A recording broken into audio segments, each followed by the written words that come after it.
last week nag-update po tayo guys ng ating mga hanging plant or hanging succulent doon sa itaas ng ating vertical wall. So ngayon ay meron pang isa na hanging pot na aayusin natin. And then heto guys yung update sa ating bugis. Ayan, meron na siyang roots. Ayan. So before ay nung last Tuesday ata to guys, yung nakikita pa lang natin ay white. So ngayon ay meron na po siyang roots. Ayan na siya guys, yung ating bugis. Hello everyone, ito po si Charching ng Succulent Davao and welcome sa ating YouTube channel. And for today's video, so yan guys yung ating bougainvillea. Cuttings pro pa natin sa water. So ayan, and then meron na siyang roots. So ngayon guys ay mag-ayos tayo ng ating plant, yung nakalagay po sa ating hanging pot. So aayusin natin. So ito ata yung last natin na na hanging pot na hindi maganda yung mga naitanim natin na succulent dito guys. So ito yung ating Aron P. Bernalens. Ayan, ito yung update sa ating Aron P or Bernalens. Medyo hindi na sila maganda. Ayan. So ang gagawin ko dito, aayusin ko lang to guys, i-uproot natin sila. So ito sila ay medyo may pagka mature na yung ating plant, and then hindi sila masyadong gumanda dito sa ating area. So ngayon i-uproot natin yung ating plant, and then aayusin natin to yung ating plant dito. So ang gagawin ko, parang mag-a-add na lang tayo ng mga konting succulent para gumanda yung ating pot. So yan, and then kumuha lang ako ng konting succulent dito sa natin sa munting harden, and then in-insert ko lang yung ating mga plant dito sa ating pot. So yan na guys yung nangyari. Ayan, heto na yung ginawa natin dito sa ating isang hanging pot na medyo matamlay yung ating mga Bernalens na succulent. So yan, in-uproot ko lang yung ating mga guys, yung Aron P or Bernalens natin dito sa ating pot, and then nag-change soil ata ako dito. Yan, nag-change soil tayo kasi yung soil ng ating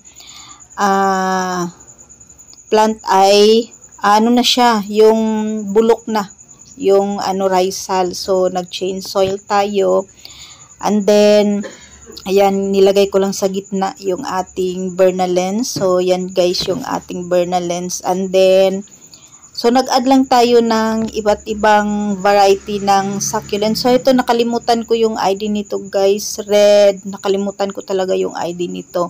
So ayan, at meron pa naman tayo nito sa ating munting harden, and then naglagay tayo ng hanging succulent na Ripsalis, and then yung ating Bernalens dito sa gitna. Nilagay ko na sila lahat sa gitna para maganda tingnan.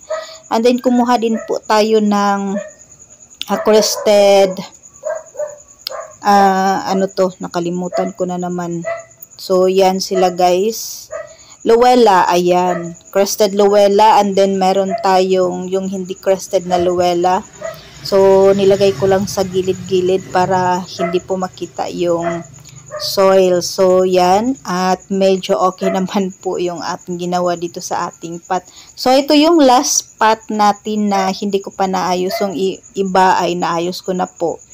So dinahandahan natin silang ayusan. So heto, at nakalimutan ko talaga yung ID nito. So yan, and then tingnan natin guys kung magiging okay sila dito, kasi itong plant natin ay naka-rain or shine. So tingnan natin kung magiging okay sila doon sa itaas ng ating vertical wall. So yan, at hindi naman po sensitive yung ating mga halaman na nilagay dito sa ating pot. So, heto na guys, at nilagay ko na po sa itaas ng ating vertical wall yung ating halaman. So, ayan na sila lahat.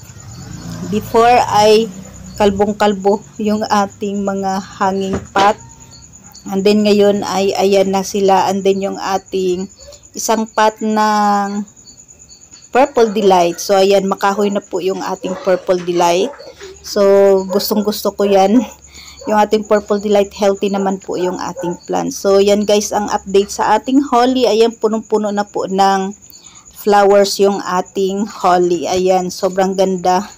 And then, meron lumabas na ano dito guys, oh, yung Thai Beauty ata to, na caladium. So, yan, sobrang laki ng kanyang dahon.